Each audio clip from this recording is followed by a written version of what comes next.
Bom dia, eu sou Felipe Lesage, músico, regente coral, compositor, e estou aqui então para dar a primeira aula do curso Música Sacra, História, Filosofia e Atualidade. Eu estou deixando essa aula aqui aberta para todo mundo que quiser assistir. Esse curso é composto de 6 aulas que vão ser dadas no meu site felipelesage.com.br. Então, eu estou deixando essa aula aqui. Se você se interessar por ela, não deixe de se inscrever no meu site para assistir a todas as aulas. Ficarei muito feliz com a sua participação. O que eu quero ensinar com este curso? Basicamente 4 competências, 4 coisas. A primeira, o que seja música sacra, ou seja, a gente precisa primeiro entender o que é música, né?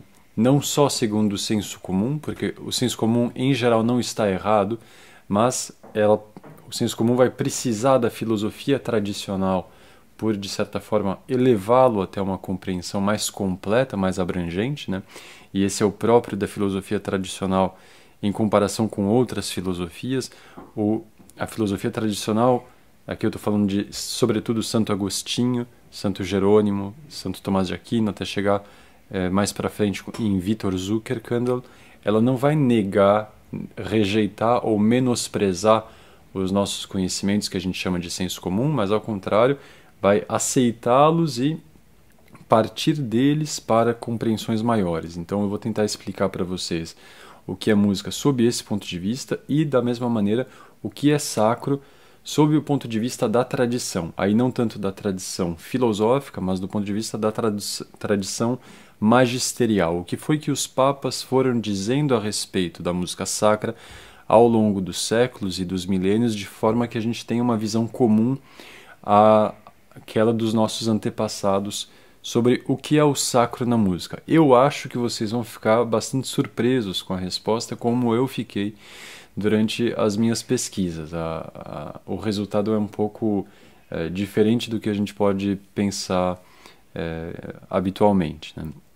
A segunda coisa que eu quero ensinar para vocês é a história da música sacra, evidentemente, mas menos do ponto de vista de uma história que eu vou contar para vocês verbalmente, do que uma história da música que a música mesma vai contar para vocês. Eu vou explicar.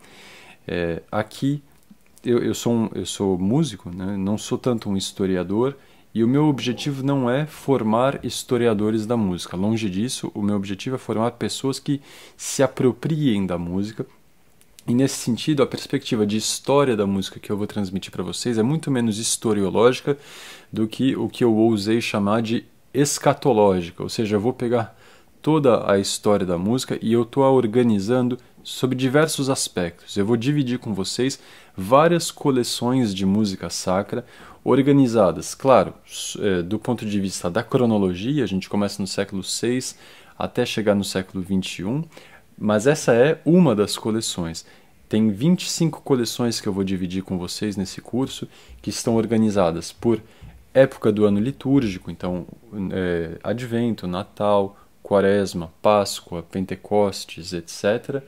Outras coleções por país, a música sacra própria da França, própria da Alemanha, da Inglaterra, da Espanha, da Itália, dos países de missão. Uma outra coleção só sobre a música sacra brasileira, uma outra só sobre os compositores contemporâneos, de modo que os dados historiográficos vão ser enxutos, né? E os dados musicais vão ser o mais denso possível, porque eu quero ajudar você mais a formar um imaginário musical do que um imaginário verbal. Não me importa tanto que você tenha opiniões a dar para dividir com seus colegas sobre a história da música, mas mais que você possa se servir da música para aquilo que é o fim dela, que é, entre outras coisas, como diria um colega, o Eduardo Dipp, espantar o tédio, né, das nossas vidas. É muito mais do que isso, mas entre outras coisas é isso, fazer com que o extraordinário penetre na trama da nossa vida cotidiana. Esse é um dos objetivos. Então, tá aí a segunda coisa que eu quero ensinar para você. A terceira coisa que eu gostaria de ensinar, e aí a gente entra numa particularidade deste curso com relação ao que me parecem ser os outros que estão oferecidos no mercado, é uma análise, depois que eu te contar uma pequena história da música, sobre como um capítulo específico dessa história foi um ponto dramático tanto para a história da arte como um todo, quanto para a cultura como um todo, e até mesmo para a religião, que é a separação entre arte e liturgia, né? Isso vai ser o assunto de uma das aulas. E quarto ponto, também me parece uma particularidade do curso que eu estou oferecendo, eu vou oferecer para vocês algumas competências práticas, algumas dicas e algum material musical para que você possa se apropriar, além da escuta, que era aquele segundo ponto, também no sentido prático de poder praticar a música sacra no contexto da sua família, da sua escola, se você vai à escola, ou se você tem filhos que vão à escola, ou se você é professor, da sua paróquia, etc, etc. Isso independente de você se considerar um amador ou um profissional. Até porque uma das aulas, a aula 3, que é sobre o que é um artista sacro, eu vou tentar demolir naquilo que me for possível tudo que possa haver de mentiroso nessa distinção entre amadorismo e profissionalismo, que foi uma das coisas que eu pude descobrir em meio aos meus estudos sobre música sacra, é que essa distinção, sob muitos pontos de vista, ela é enganosa. E seria menos da ordem qualitativa do que da ordem quantitativa, certo? A gente vai se prolongar nesse assunto aí na aula 3. E então estão aí os 4 pontos que eu quero ensinar para vocês com este curso: música sacra, história, filosofia e atualidade, tá certo? Então você vê que o meu objetivo é, a um só tempo, de um suporte teórico, cultural, mas também com um vetor prático em aberto para aqueles que desejem se apropriar disso em termos práticos, tá certo? Então, esta aula aberta que eu estou dando, para mostrar para vocês um pouco qual vai ser a coluna vertebral do curso, ela é necessariamente uma história reduzida, sintetizada da música sacra, para que a gente possa estar falando das mesmas coisas nos próximos encontros, tá certo? Então, eu vou tentar contar para vocês uma história da música sacra e, mais do que isso, o meu objetivo principal é menos contar datas e eventos, etc., do que me apropriar de alguns pontos principais dessa história da música sacra para te levar àquela intuição que eu estava falando há um tempo atrás, há alguns minutos atrás, do terceiro objetivo desse curso, que é como que a ruptura entre a arte e a liturgia foi dramática, tanto para a arte e a cultura, quanto, de certa forma, para a liturgia, tá certo? Então, vamos começar. Se você está assistindo essa aula já desde o site felipelessage.com.br, você tem a apostila dessa primeira aula, né? Então, você pode acompanhar comigo. A apostila tem algumas ilustrações que ajudam a entender a coisa também. Eu estou partindo do primeiro capítulo, que é o Gregoriano, Purificação do Profano, tá certo? Então, se a gente vai contar uma história da música sacra, a gente pode começar por aquilo que é, hoje em dia, considerado o canto oficial da Igreja Católica, que é o canto gregoriano.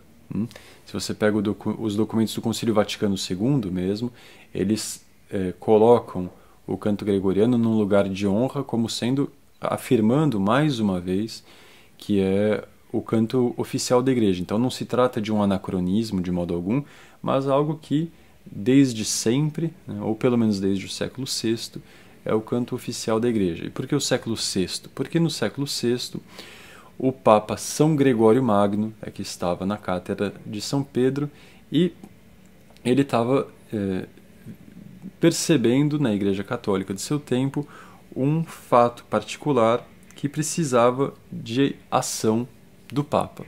Qual seja, as diversas comunidades cristãs do seu tempo estavam cantando o culto cristão sob formas, aspectos muito diferentes, com música muito diferente umas das outras. E a gente pode falar basicamente de 3 matrizes musicais que estavam sendo cantadas na cristandade e que esteticamente eram bastante diferentes entre si. Essas 3 matrizes são o canto de origem hebraica, o canto da sinagoga, que foi transportado para o contexto da igreja cristã e colocado o texto cristão sobre ele, o canto que se chama velho romano, de origem romana, e o canto galicano, dos gauleses e praticado sobretudo ali na região da França. O Papa São Gregório Magno, sendo um homem de vocação a ordenar as coisas, como diz Aristóteles, o próprio do sábio é ordenar e trazer tudo às fontes primeiras, às causas primeiras. Ele viu que isso necessitava de uma maior organização e de uma espécie, não de homogeneização, mas de ordenação, hierarquização. O que disso tudo a gente vai poder abarcar? Porque é claro que se a cristandade está se apropriando de um material que não era cristão na base, era até pagão ou judaico, para cantar os cânticos de louvor da cristandade, algo vai ter que ser depurado, algo vai ficar e algo vai partir. Então, coube ao Papa São Gregório Magno fazer esse trabalho de seleção, e disso saiu o primeiro códex, melhor dizendo, de cantos oficiais da igreja. E é graças ao trabalho do Papa Gregório que a gente chama esse canto de canto gregoriano, que também pode ser chamado de canto eclesiástico, Alguns autores preferem chamar de canto eclesiástico, mas a igreja o chama de canto gregoriano. Não tanto porque o Papa Gregório inventou essas músicas, há algumas lendas que falam disso, e pode até ser que de fato haja música de autoria do Papa São Gregório, como um hino ao Santo Espírito, que parece ter sido composição dele, mas sobretudo por tê-lo organizado, por tê-lo sintetizado, por ter criado esse códex oficial da igreja. Então a gente está falando aí do século VI, que é o momento em que a igreja recebe esse presente, esse tesouro que é um cântico universal da Igreja Universal. Ora, a gente está falando então de um movimento que aconteceu na música da Igreja Católica, que vai parecer com uma outra coisa que vai acontecer mais tarde, com a filosofia da Igreja Católica, no seguinte aspecto: a gente tem uma cultura pagã ou hebraica, ou seja, que em si é externa à igreja, que penetra a igreja, que no seio da igreja é depurada, por assim dizer, ou, se a gente usar uma metáfora, é batizada, vamos dizer, e recebe uma nova natureza, e começa a ser praticada sob outra forma, uma forma renovada. O Cristo diz: eu renovo todas as coisas. Então, o canto gregoriano é esse canto tripartite, de tripla origem, que é renovado sob o olhar santo de São Gregório. Isso se parece, de certa forma, há uma analogia aí entre o que aconteceu com o canto e o que acontece mais tarde com a filosofia grega. Se você já estudou um pouco de filosofia, você sabe que a filosofia de Aristóteles, que hoje em dia é um consenso que Aristóteles e a cristandade andam de mãos dadas, isso nem sempre foi assim, e a filosofia grega pré-cristã foi vista até com maus olhos até o trabalho de Santo Tomás de Aquino, que lá pelo século XIII, fez um trabalho de uma leitura santificadora, uma leitura santa da obra de Aristóteles, e mostrando que esse autor, que ele era pagão porque não conheceu o Cristo, era, não obstante, cristã em desejo, aquilo que a gente fala, o batismo de desejo, não é?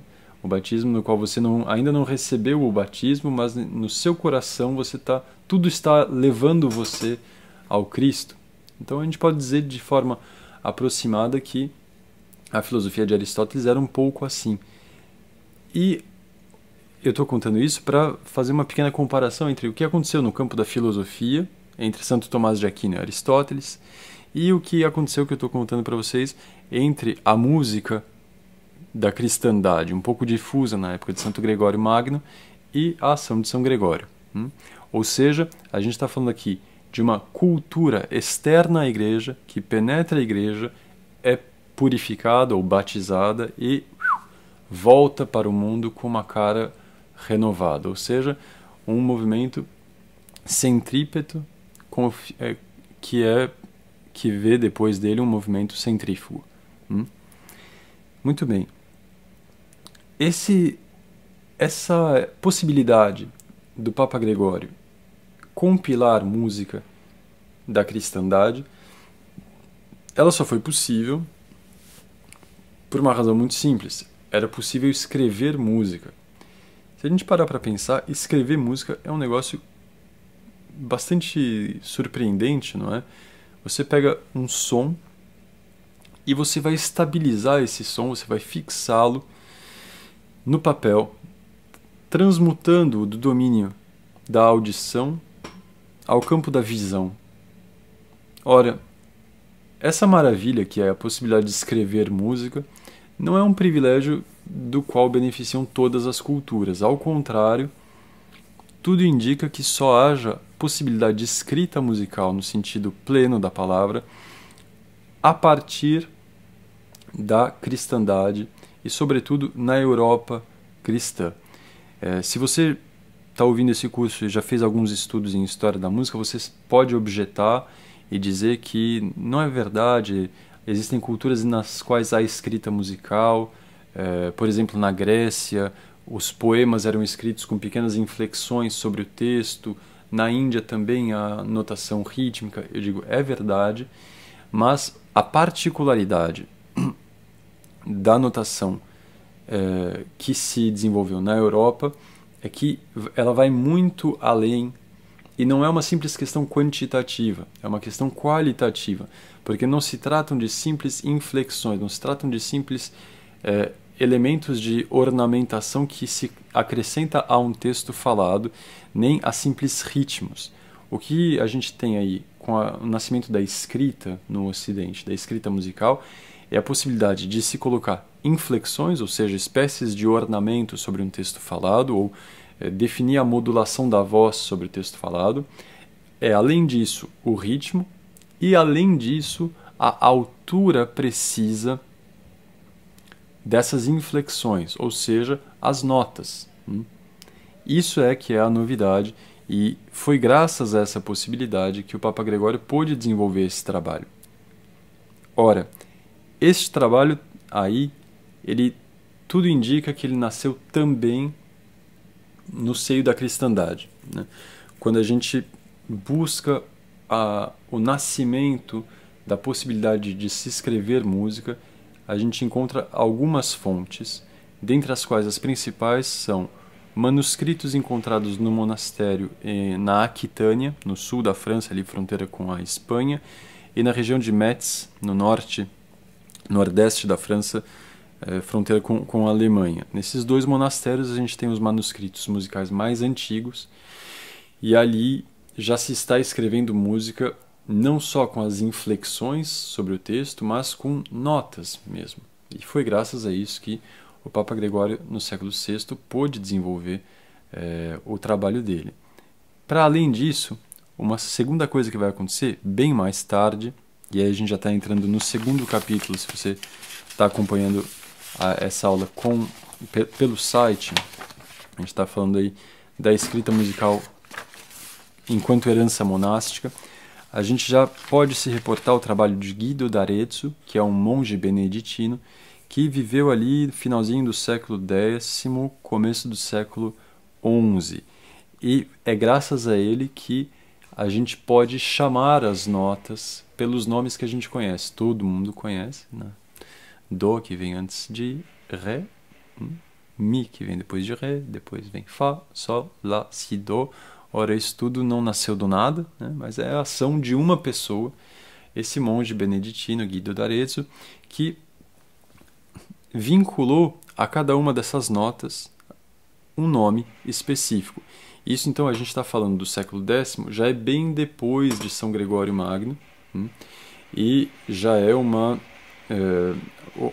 coisa posterior, mas que entrou na trama da tradição musical da qual a gente hoje aproveita. Então, só para concluir aquele primeiro episódio com São Gregório Magno, eu estou deixando aí para você o primeiro exemplo musical que a gente vai ouvir hoje nessa primeira aula, que é um exemplo de Kyrie eleison cantado em uma tradição pré-gregoriana, ou seja, cantado na tradição velho-romana, ou antigo-romana, segundo a interpretação de um conjunto bastante interessante, que é o conjunto Organum, dirigido pelo Marcel Perez, aqui da França, e na qual eles tentam reconstituir a música dessa cristandade primitiva antes da ação de São Gregório Magno. Então você vai poder ouvir aí na primeira coleção musical, se você está acompanhando pelo site.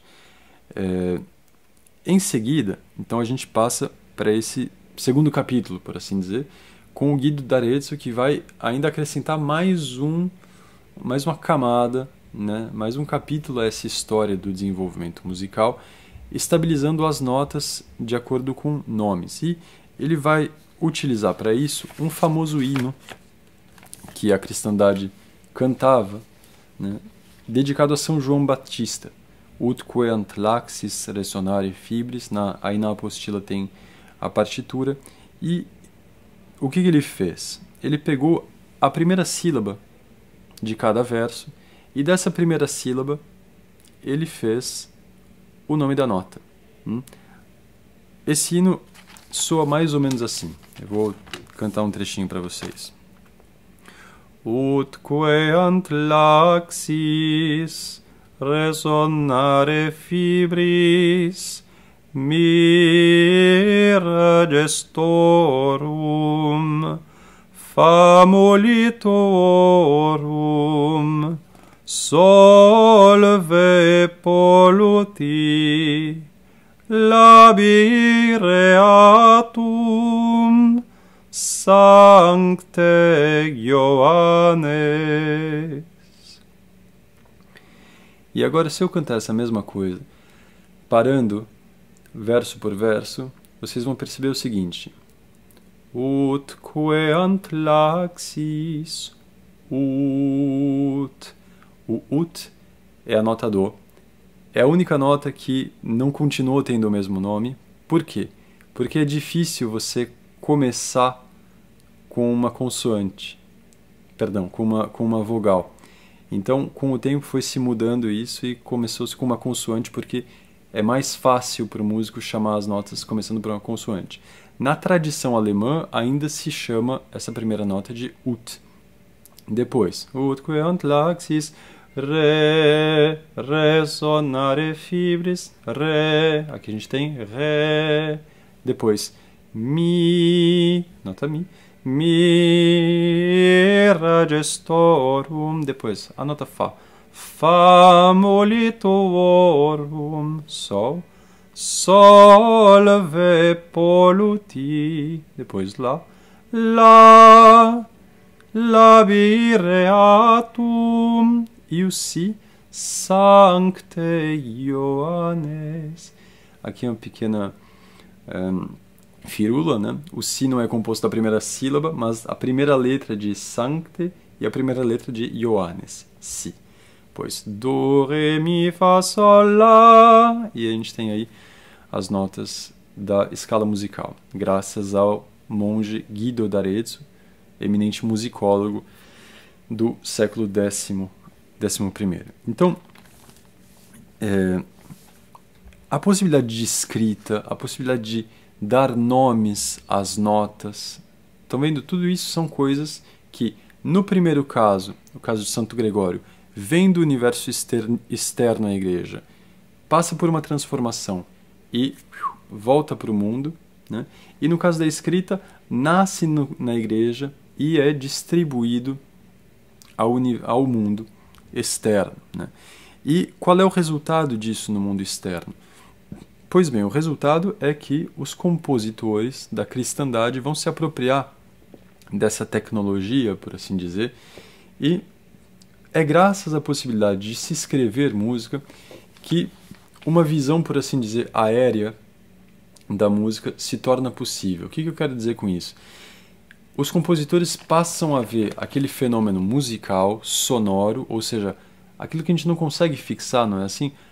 Em geral, quando a gente ouve um discurso, a gente perde muita coisa se a gente só o ouve, e é por isso que a gente tem a necessidade de escrevê-lo para fixar. Pois bem, com a música é a mesma coisa. E quando eu consigo fixá-la no papel, eu vejo muito mais possibilidades nessa mesma música do que eu via quando eu só a ouvia. Então, graças à possibilidade de passar para o plano escrito, a cristandade ocidental inteira se viu diante da possibilidade de talhar, por assim dizer, trabalhar aquele patrimônio deixado por São Gregório Magno e que estava escrito. Então, é a partir ali do século XI, XII, que um monte de compositores vão se apropriar disso e, vamos dizer, por assim dizer, eles vão começar a brincar com essa música.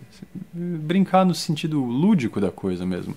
Ver como que acontece se, ao invés de eu ter só uma melodia aqui, poxa, eu tenho 4 linhas, por que eu não posso colocar mais uma nota ao mesmo tempo? E eles vão colocar notas simultâneas ao mesmo tempo, cantar notas simultâneas ao mesmo tempo.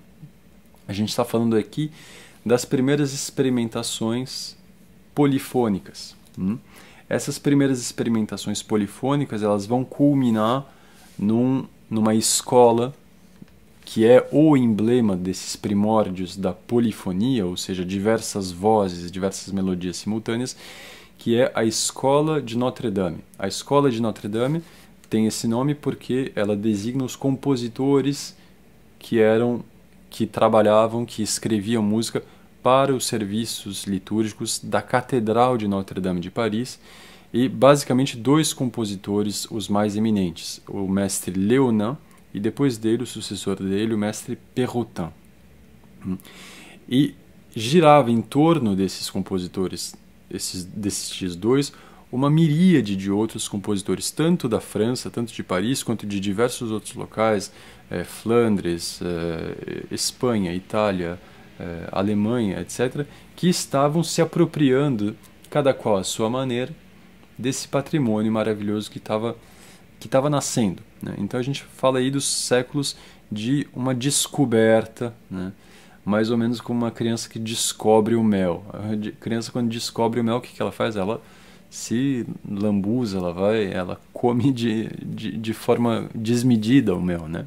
Então a gente tem séculos aí, 1 ou 2, de uma arte que a gente veio a chamar depois de ars antiqua, em contraste com uma arte que veio depois, eu vou explicar para vocês, na qual os compositores estavam descobrindo alguma arte, alguma possibilidade de fazer música como nunca antes tinha sido feita. E, para exemplificar isso para você, eu estou deixando um exemplo aí de ars antiqua, desses primórdios da polifonia, com o mestre Perrotin e o seu belo Aleluia de Natal. Se você está seguindo essa aula pelo site, é só você clicar ali no terceiro exemplo musical, o Aleluia de Natal, de Perrotin.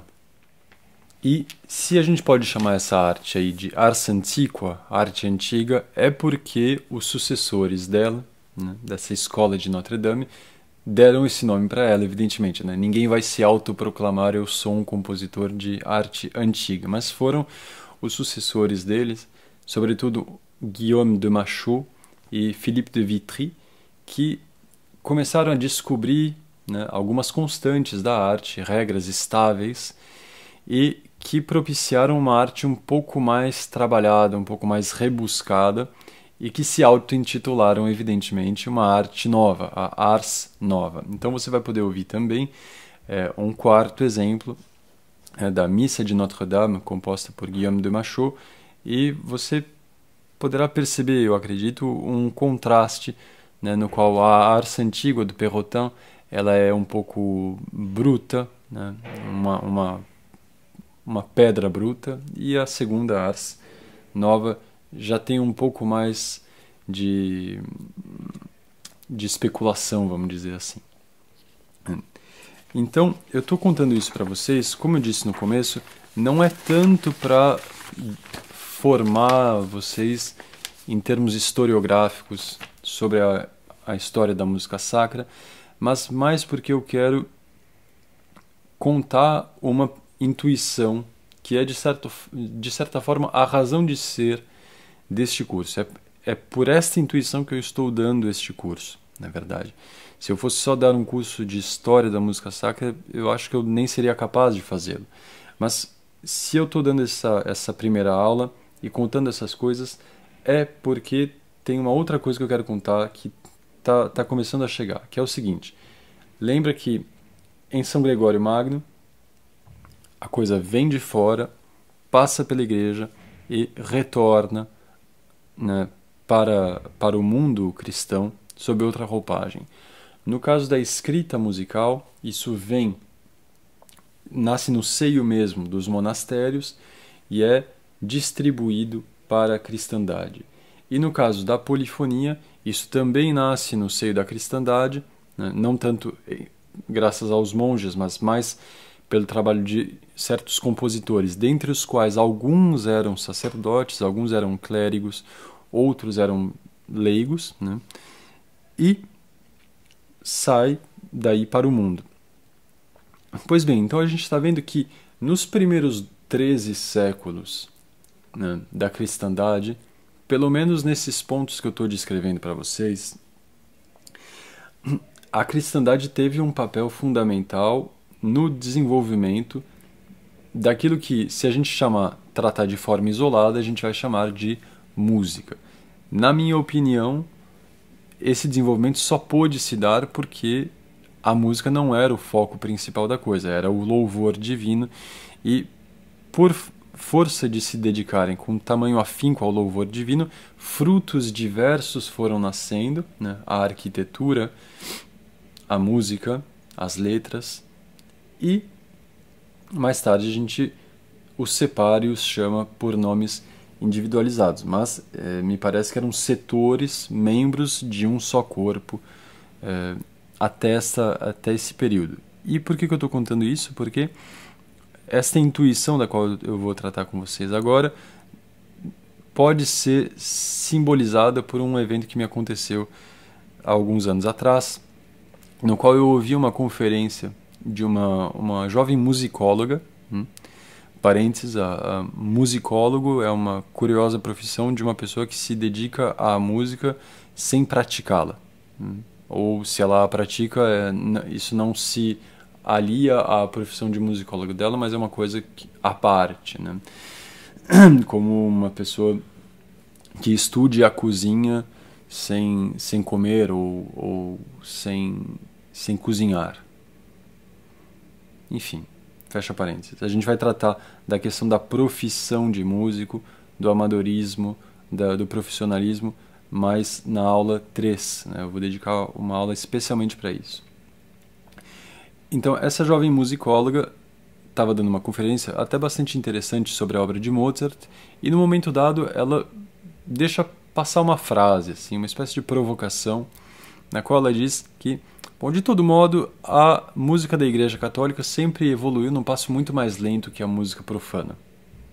Fim da reflexão, ela continua dando a conferência dela.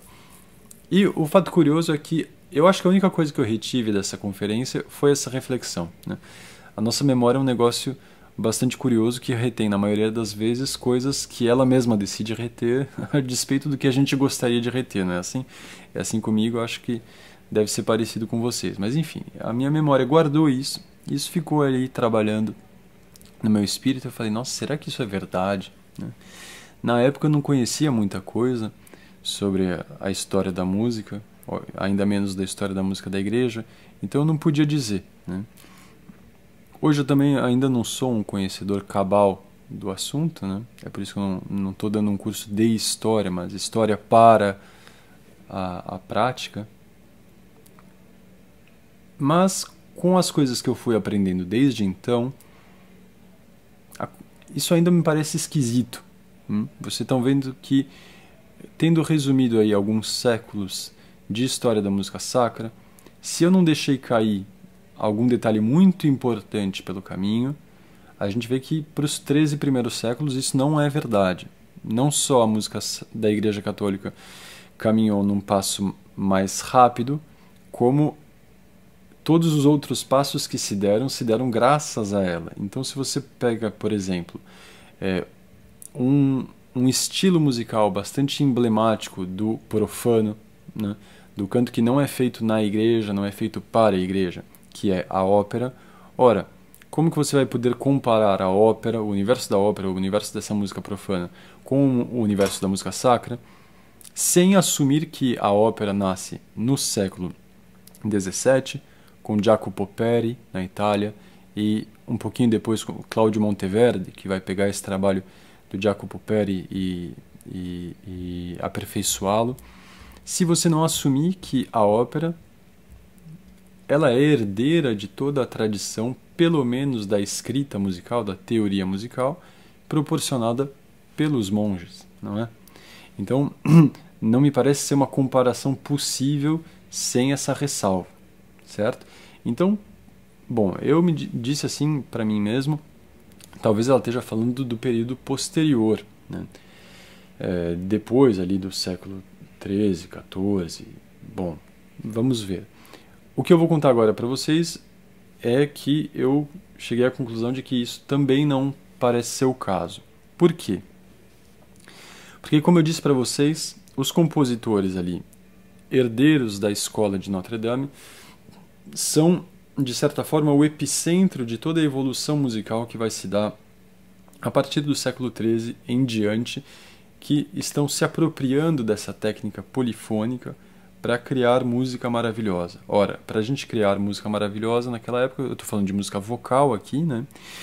E se é música vocal, a música está baseada num texto. Detalhe, na aula 2 deste curso, a gente vai trabalhar a definição de música, segundo Santo Agostinho, entre outros, e a gente vai ver que não é que a música precise do texto, é que a música, em sentido radical, ela é texto, no qual se define as notas, no qual se define a entonação, né?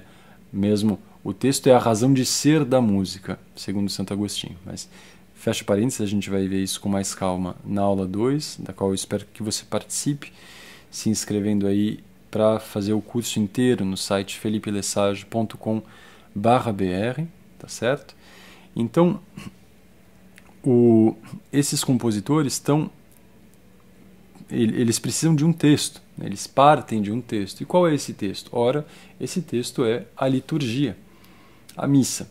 E do que é feito textualmente a missa? Ela é feita de 2 pilares, né? O pilar que a gente chama de ordinário, ou seja, um texto que é cantado toda vez que você celebra a missa, e o próprio, é um texto que é específico para cada missa, de cada dia que você vai celebrar a missa. Os compositores, eles se baseiam sobretudo sobre o ordinário, aquele texto que não muda. Qual seja: Kyrie eleison, Senhor, tem de piedade de nós. Gloria in excelsis Deo, glória a Deus nas alturas. Credo, creio em Deus Pai. Sanctus, santo, santo, santo. Agnus Dei, Cordeiro de Deus, que tirais o pecado do mundo, tem de piedade de nós. Estes 5 textos são a base sobre a qual vão trabalhar os compositores, né? De tal modo que a gente vai ver o texto litúrgico operando como uma espécie de coluna vertebral para que todos os compositores da cristandade se apropriem dessas tecnologias musicais dos modos mais díspares possíveis, dos modos mais extravagantes e distintos uns dos outros. Você vai ouvir a música de Jacob Obrecht aqui, no outro canto Thomas Tallis, no outro canto Ockeghem, num outro canto Loïsé Compère, Josquin des Prés, Guillaume Dufay, e todos eles estão se baseando sobre o texto, mas escrevendo música muito diferente uns dos outros, né? Ora, como que isso é possível? Isso é possível porque o texto está dando uma espécie de unidade para toda uma cristandade que está, como eu disse agora há pouco, brincando com as possibilidades polifônicas, tal como uma criança sorve o mel quando descobre a sua doçura. De tal modo que a gente pode dizer que a missa e o texto litúrgico, ele foi a trama que unificou o trabalho de todos os compositores, né, desde o surgimento da polifonia até um trabalho seguinte, até um capítulo seguinte da história da música sacra, se é que a gente pode falar em capítulos. É claro que aqui a gente tem que tomar esse termo capítulo com bastante prudência, né? Porque se você observa a sua própria vida, você sabe que você pode lê-la sob diversos recortes biográficos e você pode colocar capítulos aqui e acolá, mas também mudá-los, né? Dizer, não, aqui começa um capítulo da minha vida, mas aqui começa o outro, e você pode transmutá-los de certa forma. Então, a mesma coisa, se ela vale para uma biografia, ela deve valer para a biografia de um povo, de uma cristandade. Ou seja, vamos colocar aqui, para poder melhor entender, que este é um capítulo da história da música sacra, ou seja, os compositores que estão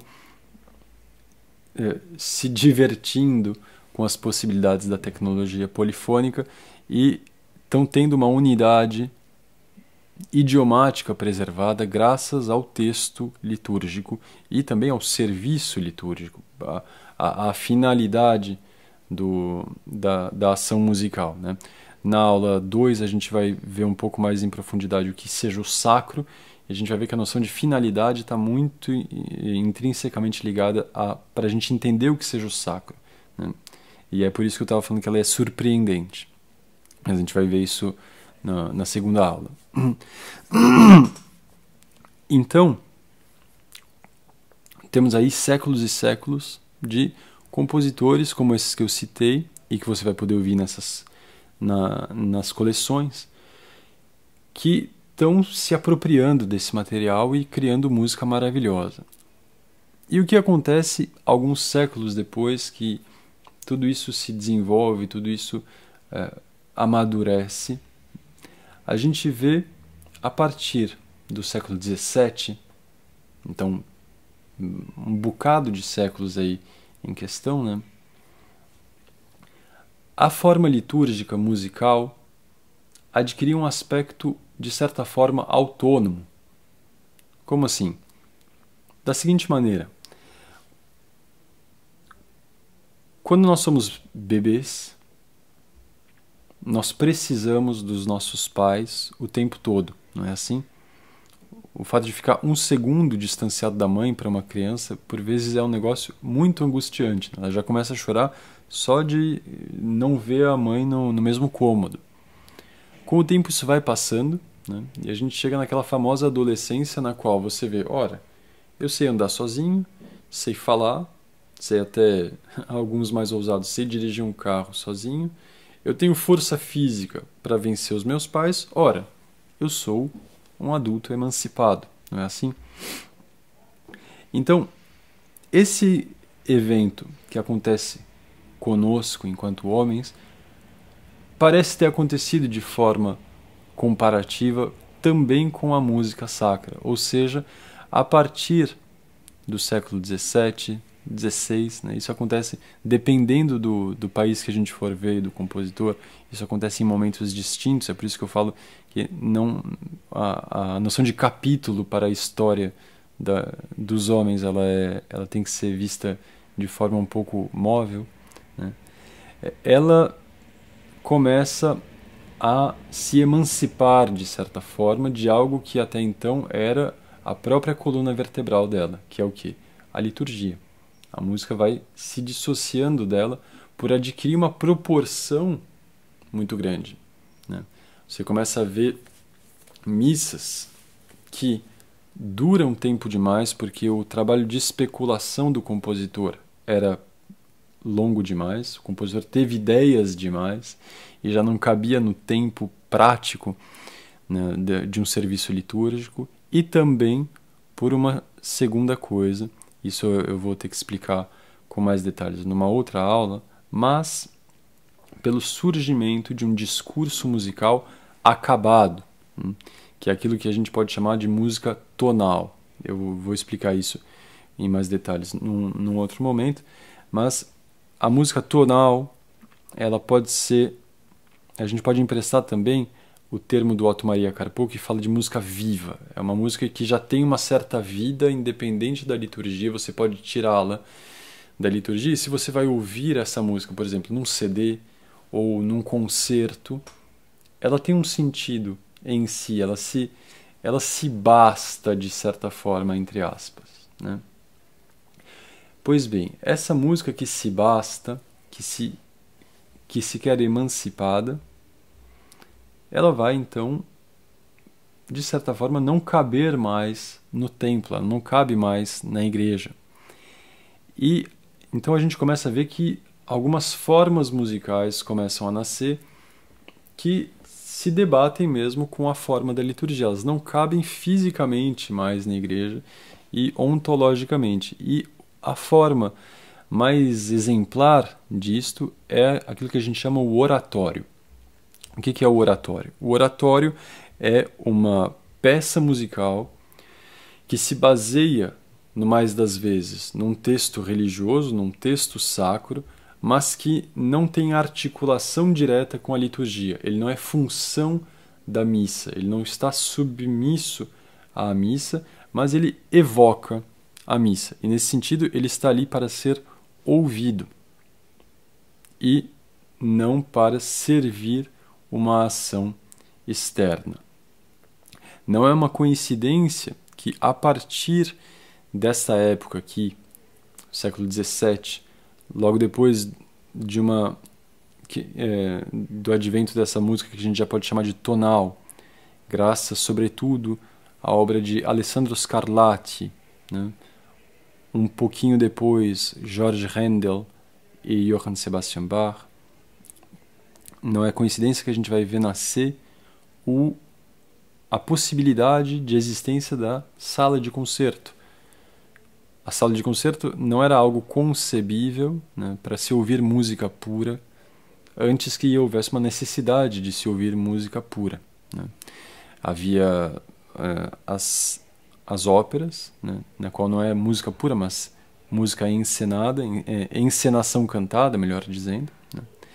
Mas a sala dedicada à música pura, ela nasce depois do estabelecimento desse discurso musical mais independente, mais autônomo, né?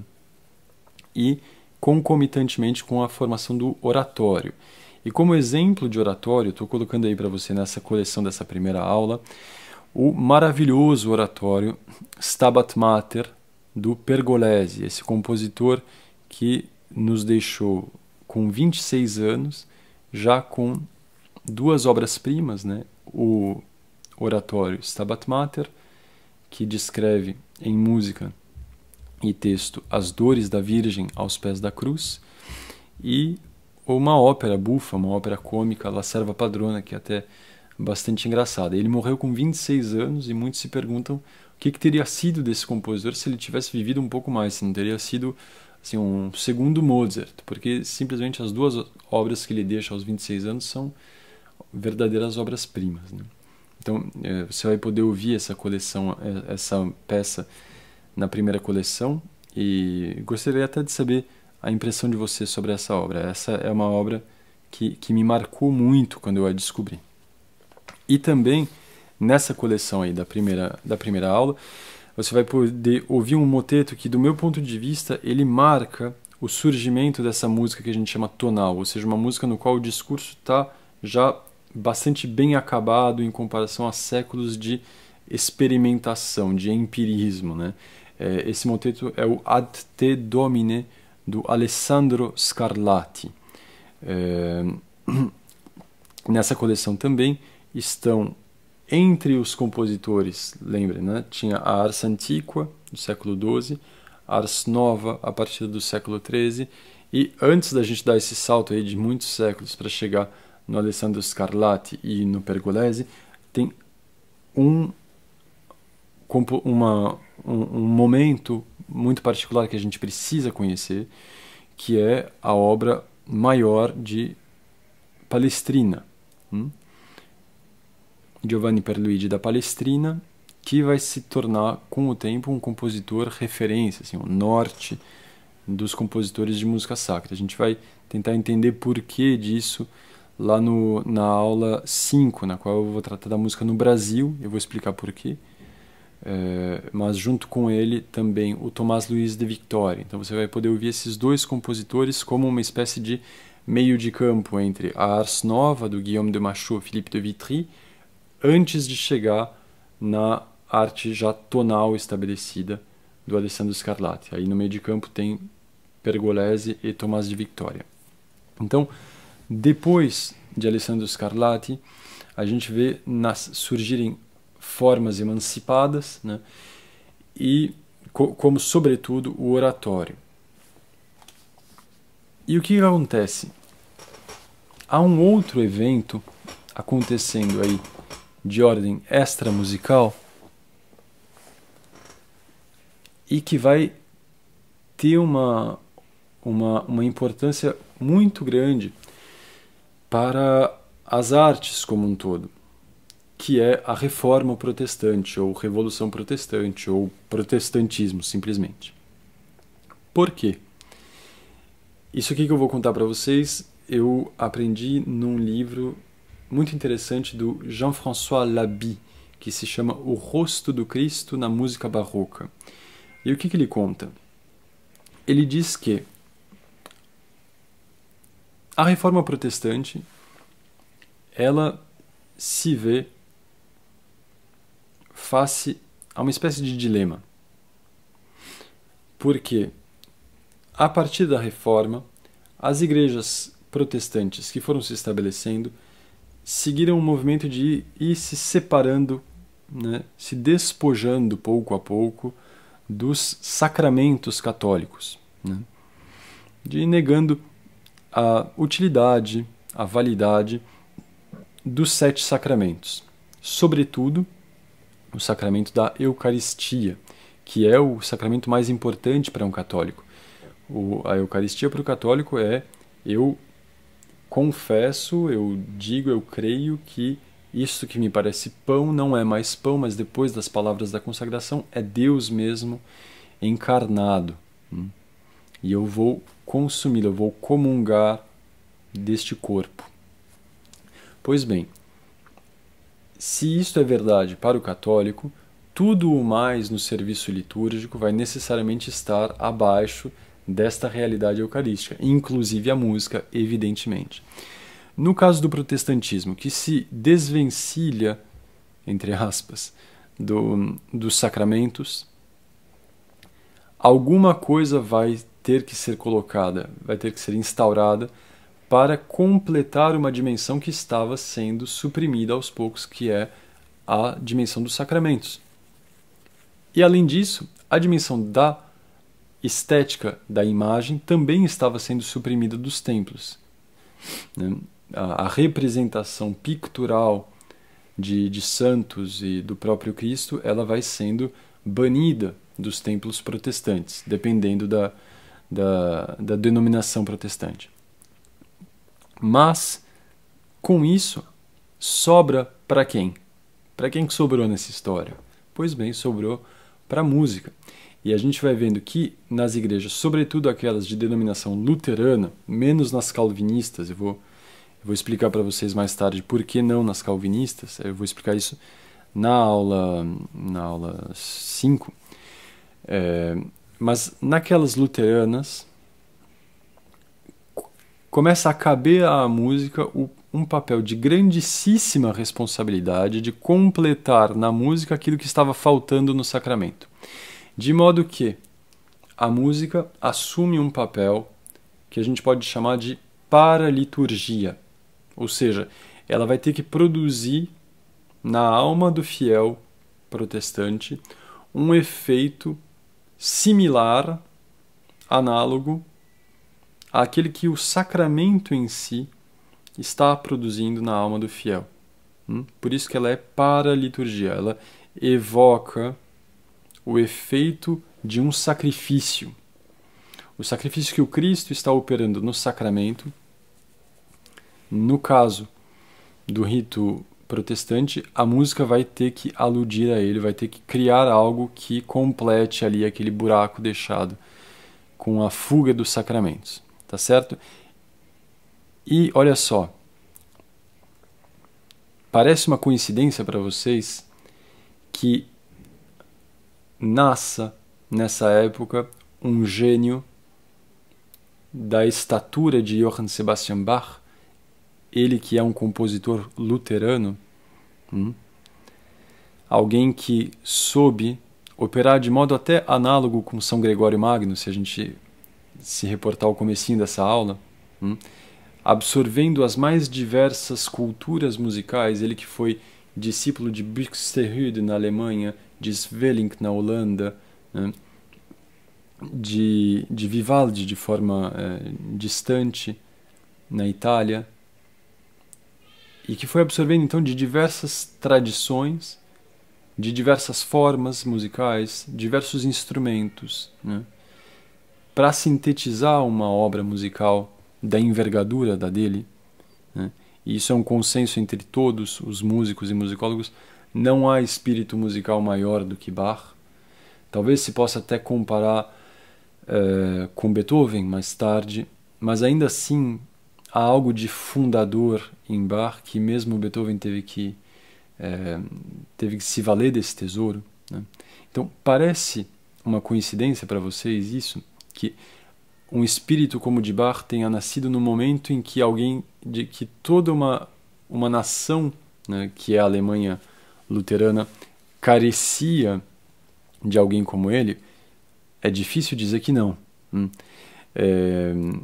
Ainda que eu não esteja afirmando com todas as letras, me parece difícil dizer que não. Então, Bach surge no momento em que o protestantismo carecia de alguém que pudesse cumprir esse papel de completar na música aquilo que a liturgia luterana tinha perdido, de certa forma. E é a partir desse ponto da história da música sacra que a música passa a exercer um papel paralitúrgico no que diz respeito ao rito protestante. Então, no rito protestante, ela está exercendo um papel paralitúrgico, e no campo da liturgia, ela, em alguns aspectos, ela se distanciou da liturgia católica, criou asas grandes demais, e teve que levantar voo, de certa forma. É claro que ainda continuou se compondo e continua se compondo até hoje para a liturgia cristã, para a liturgia católica. Inclusive, uma das coleções, talvez a minha preferida, a minha coleção preferida de música que eu vou dividir com vocês nesse curso, é a coleção de música contemporânea, na qual eu vou mostrar para vocês que é simplesmente mentira que não haja música de boa qualidade sendo composta hoje em dia. Existe música sacra contemporânea de excelente qualidade e acessível para para nós podermos cantar nas nossas igrejas nos dias de hoje, Vai ser uma grande alegria para mim poder dividir essa coleção de compositores contemporâneos com vocês. E retornando aqui à nossa meditação, a gente chegou num ponto crítico, século XVIII, no qual a música que a gente está conhecendo aí desde o século VI, ela de certa forma cresceu e se viu diante de uma espécie de abismo, na qual uma das derivações foi a sala de concerto e outra é o seu papel paralitúrgico. E aqui a gente chega numa espécie de encruzilhada, na qual, em primeiro lugar, a gente só consegue ver que aquela frase da nossa musicóloga, ela não tem muito cabimento, a não ser que eu esteja esquecendo algum elemento de grande importância. Pode ser que eu esteja esquecendo de levar algo em conta, mas por enquanto me parece que aquilo foi só uma leviandade, E, além disso, a gente está chegando no momento em que essa intuição da qual eu estava falando no começo da aula começa a se insinuar. Qual seja, é que, para usar uma imagem,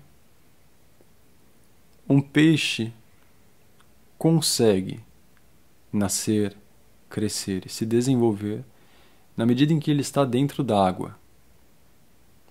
Quando esse mesmo peixe ele é tirado da água,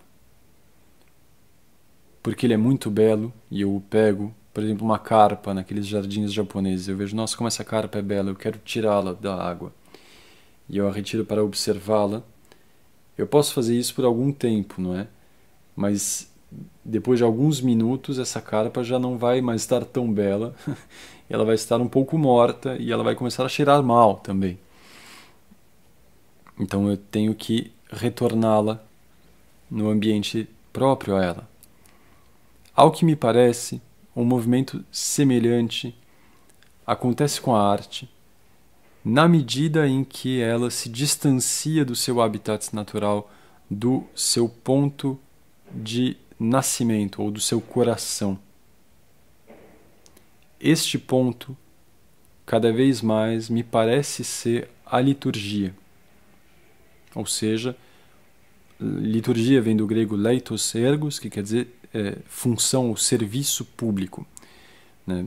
Aquilo para o qual se reúne uma comunidade, no caso a comunidade cristã, e por conta desse serviço público é criada a música, ou seja, um serviço, uma função, algo que se faz para, né, ou em função de. E aí me parece repousar a intuição que eu quero dividir com vocês ao longo de todo esse curso, a saber que, na medida em que a gente puder se apropriar da música, de modo a que ela retorne, na medida das possibilidades, das nossas possibilidades práticas, sejamos nós, entre aspas, amadores, ou entre aspas ainda, profissionais, há algo que poderá fazer com que ela respire um ar um pouco renovado, mais ou menos como essa carpa que volta para a água. Então, uma vez mais, tentando sintetizar isso aqui.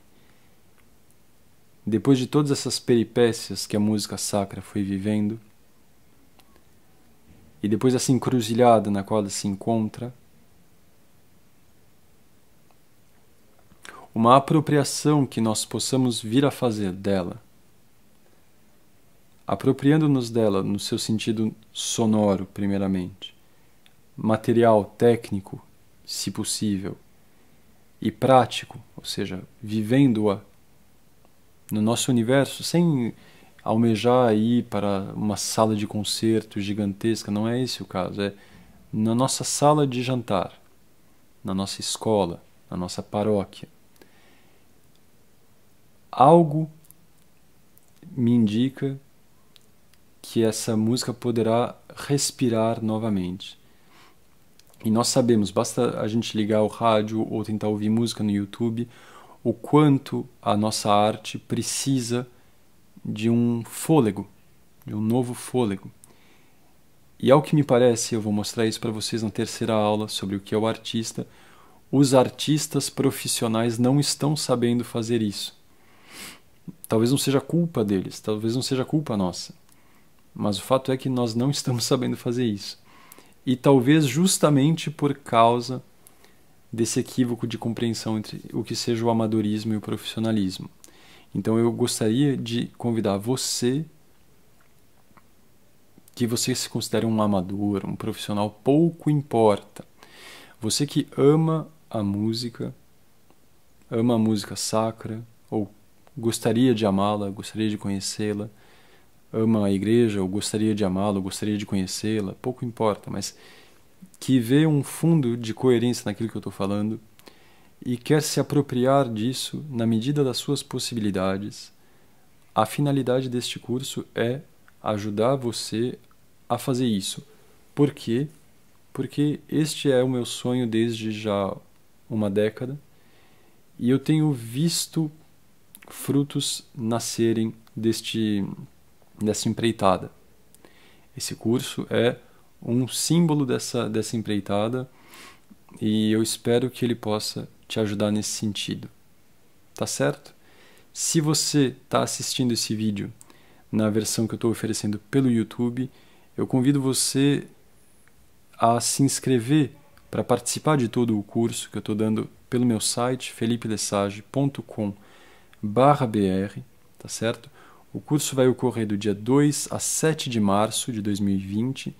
Eu ficarei felicíssimo que você possa participar, fazer as suas perguntas, que a gente possa conversar um pouco também para poder melhor modelar a forma das aulas seguintes que eu vou dar, tá certo? Se você está ouvindo esse vídeo antes do dia 3 de fevereiro, com o lançamento do meu site, aproveite para se inscrever antes da segunda-feira, 3 de fevereiro, porque o preço de inscrição vai ser muito mais baixo até lá, tá certo? Vai ter um preço promocional. Então, uma vez mais, música sacra, história, filosofia e atualidade, um curso que eu estou dando pelo meu site, felipelessage.com/br, do dia 2 a 7 de março, e quero muito que você possa participar e aproveitar os frutos que ele vai poder te oferecer. Tá certo?